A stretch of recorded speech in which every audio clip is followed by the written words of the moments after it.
Welcome back. You are tuned into Salam Media, of course, on this lovely evening.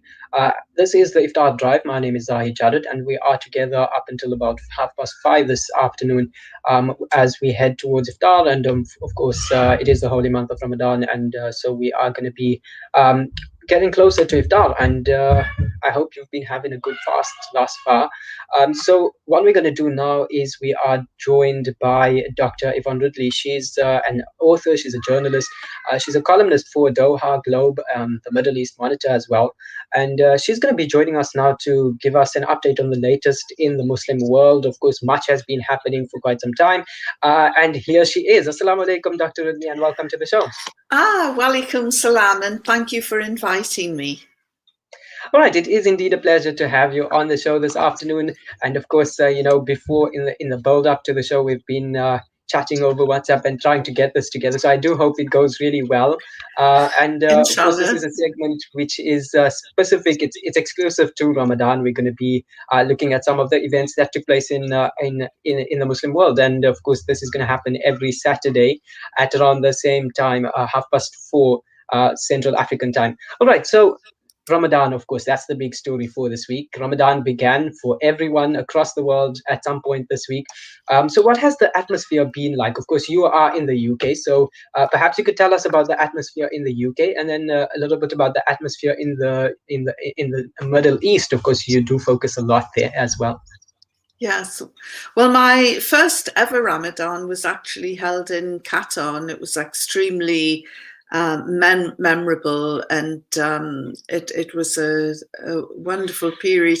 Of course, in Britain, Ramadan is quite different. There isn't the build-up, it's not a Muslim country, although I think we are a large minority living here. And so there isn't the same buzz that you get in a Muslim country with Ramadan. And unfortunately, a lot of British people don't know that it's Ramadan, so they don't join in, or it's a much more quiet, reflective affair in Britain.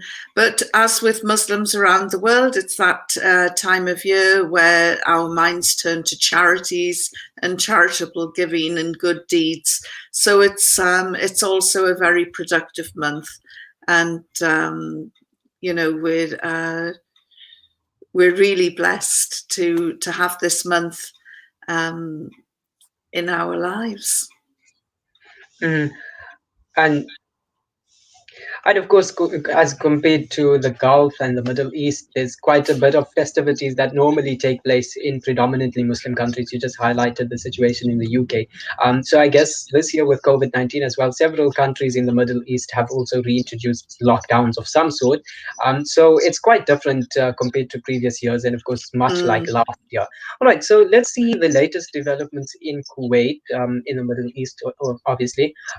Something has happened there. So authorities there have extended the grace period by an additional month for illegal foreign residents in the country. Tell us more about this. Well, I think it's really more about residents or expats or overseas visitors who've allowed their visas to lapse for whatever reason. And it's quite a large number. I think about 100,000 people have lapsed visas. And, it's not a good position to be in when you're in someone else's country. However, the authorities, and I'm sure that because of Ramadan, they have given another month's grace and advised those people who are out of visas to sort it out before the end of a month, which is quite generous, and people who are out of visas would be well advised to get them in check. And this extension is not the first one, obviously. So there has been continuous extensions since this was introduced. This grace period was introduced around about March last year. So it's going to be Yes. interesting to see, yeah, how Kuwait deals with this issue. Of course, there are an estimated 100,000 visa violators in the country. So it's Hmm. going to be interesting to see how this unfolds and if Kuwait is actually going to be able to get a grip on this issue. The Muslim World League has signed a key memorandum of understanding with Malaysia in a bid to combat terrorism and promote peaceful relations between Muslim countries. Yes, this came after the Secretary General of the organisation, Dr. Mohammed bin Abdul Karim Al Issa, uh, saw the Malaysian Minister of Islamic Affairs, Muhammad Al Bakri, and they were in a delegation just a few days ago and agreed to this memorandum of understanding. It's a new agreement which includes the activation of the so-called Mecca memorandum of understanding, which was signed in Malaysia. It's a joint agreement, and it's to help the countries combat extremism, terrorist threats, and also it will open up communications between Kuala Lumpur and Riyadh uh, for future collaboration. And as part of the agreement, the two parties will organise joint activities, including conferences and seminars and panel discussions.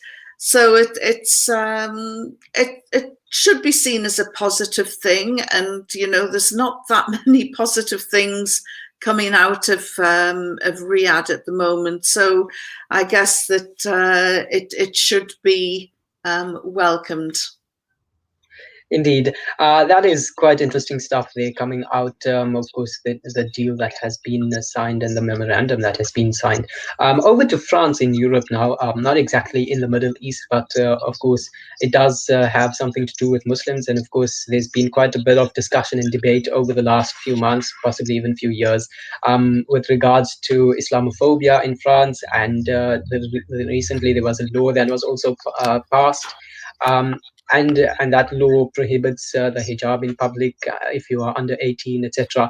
Now, France's interior minister has called for greater security at Muslim places of worship, and this, of course, after vandals defaced the walls of a mosque just days before Ramadan. Tell us about this. Well, you know, France has horrendous problems at the moment with racism and Islamophobia. We've seen the attack on the hijab once again, and you know, they've made the mistake that they view Muslim women as soft targets, which they're not. But because of all of this hype and legislation and hateful rhetoric against the Muslim community, what happened last Sunday was that there was graffiti on a mosque and cultural centre in the city of Rennes, which is in the west of France, and the graffiti included tags that insulted our beloved Prophet Muhammad, peace be upon him, and Islam in general. And there were references to restarting the Crusades and a call for Catholicism to be made the state religion, which will no doubt please the secularists in France. You know, it's a nonsense, but this is what happens when you have hateful rhetoric coming out in government policy. You know, the law around wearing the hijab, the outlawing of the niqab, these are all very bad things that have happened. France is seems to be in some sort of overdrive at the moment in its hostility towards Islam. And, Mm. this is, there are nearly 6 million Muslims living there, and something really needs to be done. It makes a mockery of the French boast of liberty, fraternity, and justice. Mm. And I also find it somewhat ironic that the French government seems to have been stoking the flames of Islamophobia with certain comments coming out from different government officials, and and of course, inevitably, this is what would be the result. The public, um, embarking on these actions of vandalism. Um, but then, of course, now the government has since come out and said that there needs to be better security at mosques, and mosques need to be provided protection. So that's what I find a bit ironic in that sense. But of course, just quickly before I let you go, the final story, in case we don't forget. So Palestinians have been marking Prisoners' Day today, and that's of course an estimated 4,500 Palestinians are languishing in jail, mainly for simply challenging Israel's occupation. Yes, but it's not just you've mentioned the thousands, and among the thousands there are children in prison, and who have done nothing more than challenge the brutal occupation of Israel. And Israel likes to say that it is the only democracy in the Middle East. Well, what sort of democracy is it when you can't hold a peaceful protest without fear of being arrested and also put in prison without trial or charge? And it really is. The stories that are coming out of the Israeli prisons are horrific, and the detention. We're hearing that there's torture, isolation, and great concern over the health and mental conditions of these prisoners, who, as I say, some are put into solitary confinement for months, if not years, and that is breaking all the humanitarian rules and laws and human rights. It's